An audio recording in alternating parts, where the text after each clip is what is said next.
Have you ever stared at a map of Antarctica and wondered what secrets lie buried beneath miles of ice? What if I told you that the coldest, most desolate continent on Earth holds the key to humanity's origins and our ultimate doom? Today, we're descending into the chilling abyss of H.P. Lovecraft's 1936 masterpiece, At the Mountains of Madness.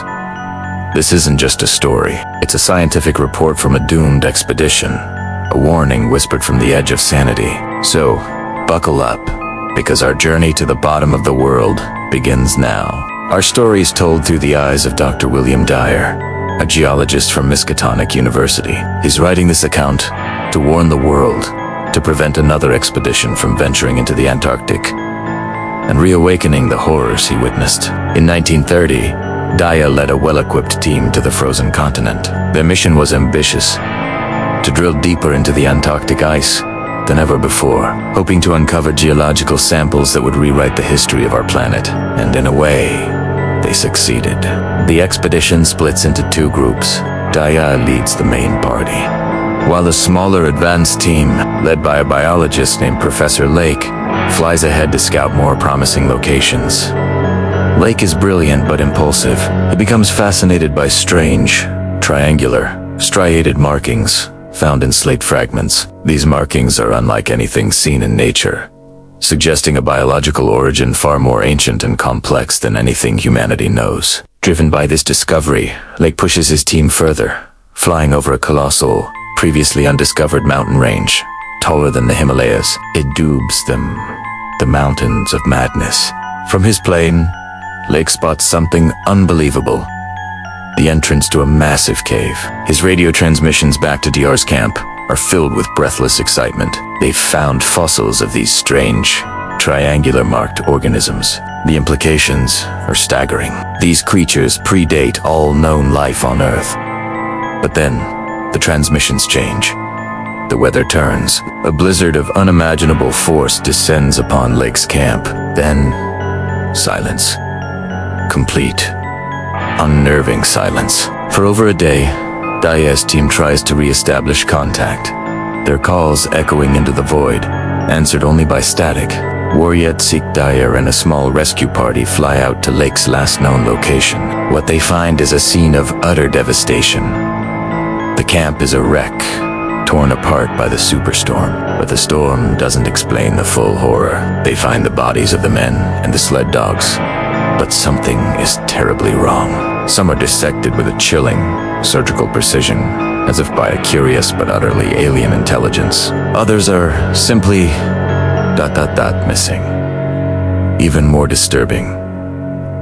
One of the men, Jedney, and a dog are gone without a trace. The strange, barrel-shaped organisms they had found, which they thought were fossils, are also gone. In their place are 6 star-shaped mounds of snow, as if marking strange graves. The team is horrified, but they assume the culprit is a lone, deranged survivor from Lake's team who went mad from the isolation. They couldn't be more wrong.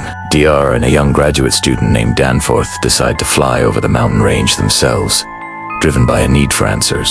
What they discovered defies all human comprehension. Beyond the mountains lies a vast, frozen plateau, and on it, a city. A Cyclopean city of impossible geometry, built from a strange, dark green stone. Towers, bridges, and monoliths spiral into the sky. Their angles, all wrong. Their scale, utterly inhuman. It's a dead city, older than mankind, older than life itself. This was the home of the creatures Lake discovered. Beings Lovecraft calls the Elder Things. Driven by a desperate scientific curiosity that overrides their fear, Dyer and Danforth land their plane and venture into the alien metropolis. They navigate the labyrinthine corridors, discovering magnificent sculptures and intricate bas-reliefs.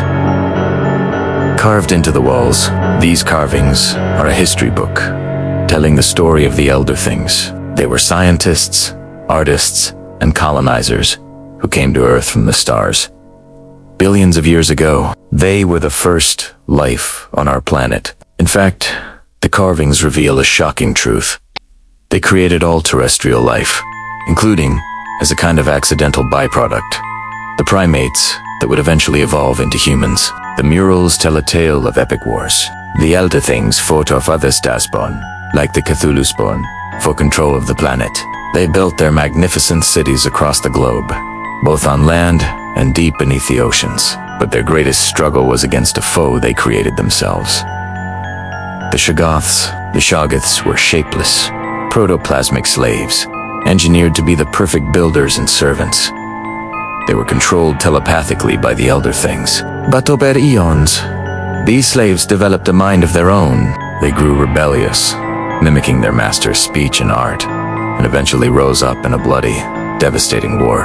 The elder things managed to put down the rebellion, but their civilization was weakened. As the earth cooled and the great ice ages began, the elder things retreated to their last great city in Antarctica. They lost their ability for spaceflight and slowly declined, hibernating within the deep, subterranean warmth of their city. The murals end there, leaving Dyer and Danforth to wonder what became of them. They soon get their answer.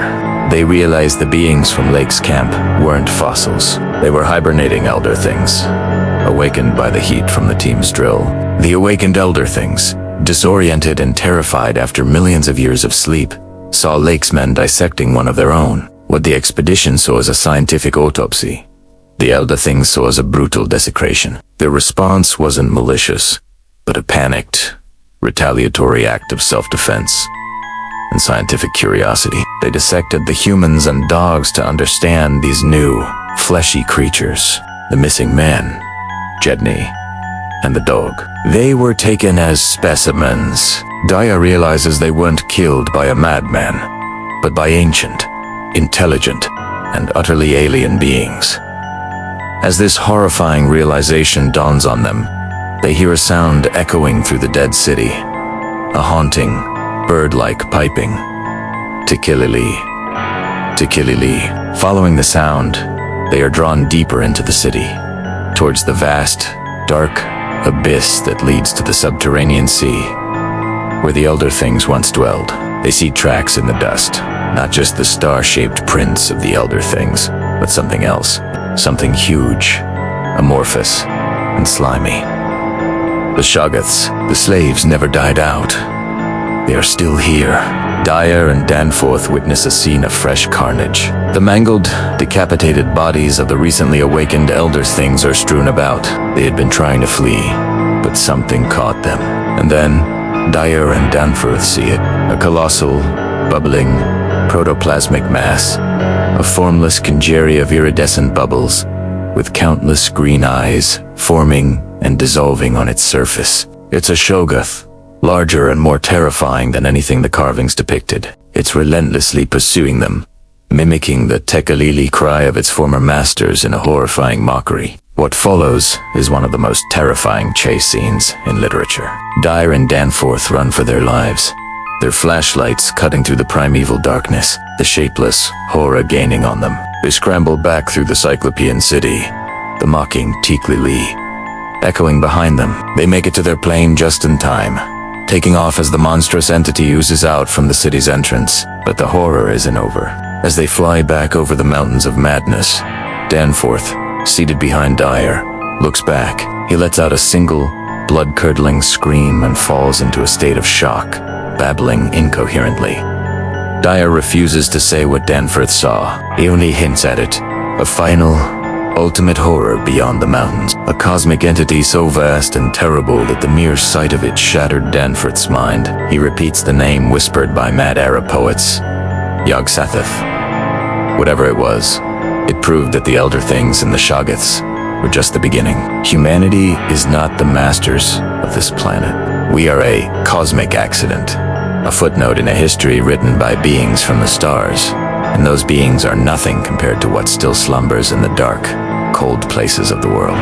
Dyer concludes his tale by pleading with the world to leave Antarctica alone. He warns that any further exploration risks awakening these ancient forces, a reawakening that humanity would not survive. At the Mountains of Madness is a cornerstone of cosmic horror. It strips away our sense of importance, showing us that the universe is not only indifferent to us, but actively hostile. filled with entities beyond our comprehension. It's a powerful reminder that some doors are best left unopened, and some secrets are best left buried beneath the ice. Thank you so much for joining me on this descent into madness.